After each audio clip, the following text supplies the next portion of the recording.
بسم الله الرحمن الرحیم. حضرت ابو هریره رضی الله تعالی عنہ فرمایي چې رسول الله صلی الله علیه وسلم او فرمایل چې قوي او طاقتور مؤمن د بهتره ده او د الله تعالی خوښ ده تر کمزوري مؤمنه. یعنی چې کوم مضبوط طاقتور مؤمنی هغه الله تعالی خوښ ده تر کمزوري مؤمن چې هغه ضعیف او کمزوري. وفي كل خیر په دواړو کې ده، یعنی دواړه له خیر ډک دي د ایمان تر حده پورې. دواړه مؤمنان دي، دواړو ته الله تعالی ایمان دولت ورکړی ده، خو لیکن دا قوي او طاقتور مؤمن ده الله تعالی زیات خوښ ده تر هغه ضعیف مؤمنه.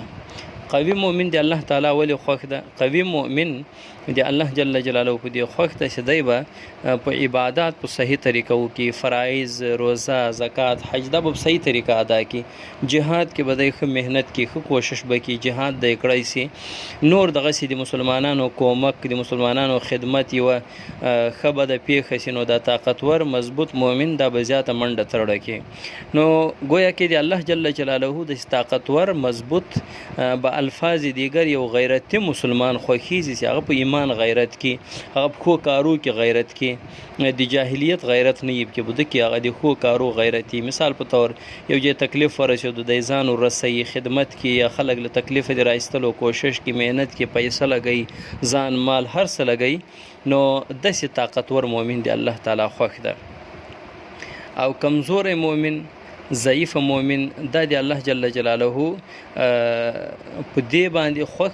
الله تعالی فرمایي چې نبی علیه السلام فرمایي چې دواړو کې خیر ده، فی کل خیر، دواړو کې د ایمان تر حده پورې خیر ده، خو لیکن قوي مؤمن الله تعالی په دې زیات خوښ ده چې هغه د دین په کارو کې زیات خدمت کړی سي، زیات ښه کومک کړی سي د خلکو. او بیا فرمایي احرص علی ما ینفعک، لالچ که او حرص لره د هغو شیانو چې تا ته فایده در رسوي، یعنی تا ته کومه دینی فایده در رسوي، تا اخرت پې ښایسته کیږي، الله پې راضي کیږي، د اجر او ثواب په شکل کې تا ته فایده در رسوي، داسې کارو لالچ که، حرص یې لره، هر جای ځان ورسوه چې کوم چې کې تا عمل زیاتیږي، نیک عمل او اجر ګټلی سي، هغه ځای ته ځان ورسوه، د داسې شي حرص که. او فرمایي چې واستعین بالله ولا تعجز، او الله جل جلاله چې مدد غواړه، همیشه له الله تعالی چې مدد غواړه. او مخته ډیر اهم خبره ده، ولا تعجز، د عاجزي اظهار مکه. دا موږ خلکو ته یا چې ولا کمزور یم، بالکل گزاره نه کیږي، کاروبارونه بند دي، داسې دا واسې ده، دا د هغه کمزوري اظهار ده. نبی کریم صلی الله علیه وسلم فرمایي د کمزوري اظهار مکه. گویا کې چې موږ د غیرت خبرې کو، هغه اسلام موږ ته د غیرت باقاعده تعلیم راکوي، خو په دین باندې، په یوه ښه خبره باندې، په یو ښه کار باندې غیرت کول کمزوری. هغه مفتی ضروري خان صاحب رحمت الله علیه به فرمایل یا کوم چې غیرتي سړی هغه به یې چې ما سره به څوک ځي، او چې کوم کمزوری هغه یې چې زه به له چا سره ځم، نو له ځان سره خلک در سره کوي، داسې طاقتور، داسې مضبوط مسلمان له ځانه جوړ کوي. زه به له چا سره ځم، داسې کمزوری مسلمان له ځانه مه جوړوئ. نو نبی کریم صلی الله علیه وسلم دغه تعلیم ده. په مخ فرمایي وان اصابک شیء فلا تقل لو انی فعلت کان کذا وکذا.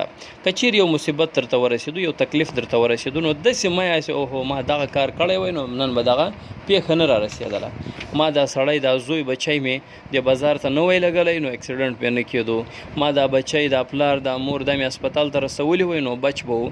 نبی کریم صلی الله علیه وسلم فرمایي چې دا خبرې مه کوي، دا کذا و کذا، داسې به څه وي هسې به څه وي، که چیرې ما دا کار کړی وای.